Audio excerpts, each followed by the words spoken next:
इधर धर्मांतरण के मास्टरमाइंड जलालुद्दीन उर्फ झांगुर के खिलाफ प्रवर्तन निदेशालय ने बड़ी कार्रवाई की है। गुरुवार सुबह 5 बजे से ईडी की रेड बलरामपुर जिले के उतरौला और मुंबई समेत कुल 14 ठिकानों पर रही। ईडी के जलालुद्दीन के खिलाफ करोड़ों रुपए के संदिग्ध लेन देन की जानकारी ईडी को मिली। आशंका यह भी है कि इन पैसों का उपयोग हिंदुओं के धर्म परिवर्तन पर किया गया। उतरौला नगर के आसिफिया हाशमी हुसैनी कलेक्शन, बाबा ताजुद्दीन कलेक्शन और मधुपुर क्षेत्र में ईडी की टीमों ने एक साथ छापेमार कार्रवाई की। सुभाष नगर स्थित कॉम्प्लेक्स पर भी जांच चल रही है। वहीं मुंबई के 2 ठिकानों पर भी ईडी की टीमें सक्रिय हैं।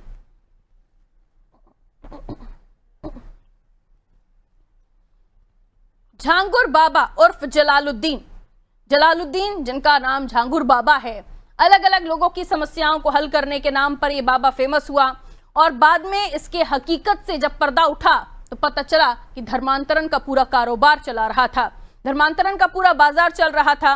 और अब जब खुलासे हो रहे हैं तो जो इनकी ठिकाने हैं, जो इनके नाम से संचालित कारोबार है, वहां पर भी ईडी रेड कर रही है। आइए हमारे सहयोगी विनोद हमारे साथ जुड़ रहे हैं। विनोद, बलरामपुर में जब झांगुर बाबा के बारे में पता चला तो धीरे धीरे परतें खुलना शुरू हुई। पता चला कि झांगुर बाबा का तो पूरा एम्पायर चल रहा है और इनके नीचे कई सारे लोग काम कर रहे हैं।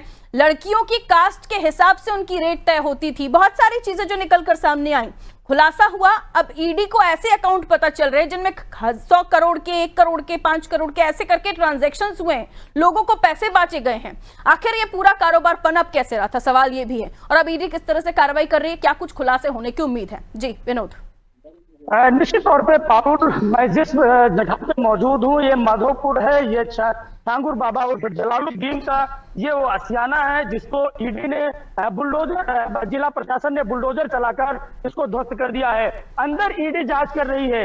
ईडी बलरामपुर के 12 ठिकानों पे जांच कर रही है। ईडी क्योंकि सुबह 5 बजे आई, सुबह 5 बजे से ईडी बलरामपुर के 12 ठिकानों पे जो जलालुद्दीन उर्फ झांगुर बाबा है उनके ठिकानों के साथ साथ उनके जो सहयोगी हैं उन सभी ठिकानों पर ईडी इस वक्त छापेमारी कर रही है। क्योंकि जब एटीएस ने झांगुर बाबा को गिरफ्तार किया था, जलालुद्दीन को जब गिरफ्तार किया था, उसी वक्त तानाजी टीवी ने ये बात जरूर कही थी कि अब इसमें ईडी की भी एंट्री होगी। क्योंकि जिस तरीके से बड़े पैमाने पर करोड़ों रुपए विदेशी फंडिंग हुआ था, उसको लेकर क्षेत्रीय लोगों ने जिस तरीके से बताया था कि ये जलालुद्दीन उर्फ झांगुर बाबा गांव-गांव में फेरी का कार्य किया करता था, अंगूठी बेचने का काम किया करता था, विषाद खाने का काम किया करता था। ये कैसे करोड़पति बन गया, कैसे झाड़ फूंक के नाम पर ये अरबपति बन गया और बड़े पैमाने पर हिंदू लड़कियों का धर्मांतरण कराने लगा। तो इन सारी चीजों की अब जांच हो रही है, गहनता से जांच हो रही है।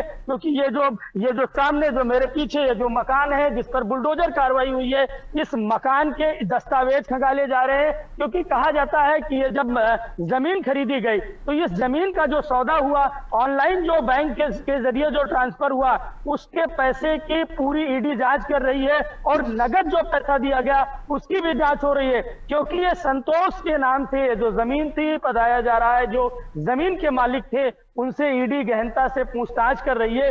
मीडिया से जरूर ईडी नहीं बात कर रही है, लेकिन अगर बात की जाए तो आसपास के जो लोग हैं उनका साफ तौर से कहना है कि बड़े पैमाने पर बाबा ने आसपास के जिलों में और उत्तर प्रदेश के बाहर भी ब्रिज के नीचे जाओ। बाबा ने बड़े पैमाने पर लोगों का धर्मांतरण कराया है। बिल्कुल, बड़े पैमाने पर धर्मांतरण का ये पूरा कारोबार चल रहा था। काफी बड़ी तादाद में, करीब मैं गलत नहीं हूं तो 4000 के आसपास की संख्या है जिसमें धर्मांतरण का बताया जा रहा है कि इतनी सारी संख्या में लोगों का धर्मांतरण करवाया गया था बाबा की तरफ से। लेकिन सवाल ये है कि इस तरह के बाबा पनपते कैसे हैं? झाड़ फूक, अंगूठी देने से पनपा ये कारोबार करोड़ों के एम्पायर तक जा पहुंचा। धर्मांतरण का पूरा प्लांट चल रहा था। जातियों के हिसाब से लड़कियों की रेट लिस्ट तय थी कि अगर इस जाति की लड़की का धर्मांतरण कराओगे तो इतने लाख मिलेंगे। खैर, अब देर आए दुरुस्त आए। हालांकि इस बाबा का पूरा तख्ता पलट हो गया है और खुलासा ये भी होना चाहिए इसको जो फंडिंग हो रही थी कहां से हो रही थी और उनके मंसूबे क्या थे। खैर, बहुत शुक्रिया जानकारी के लिए विनोद।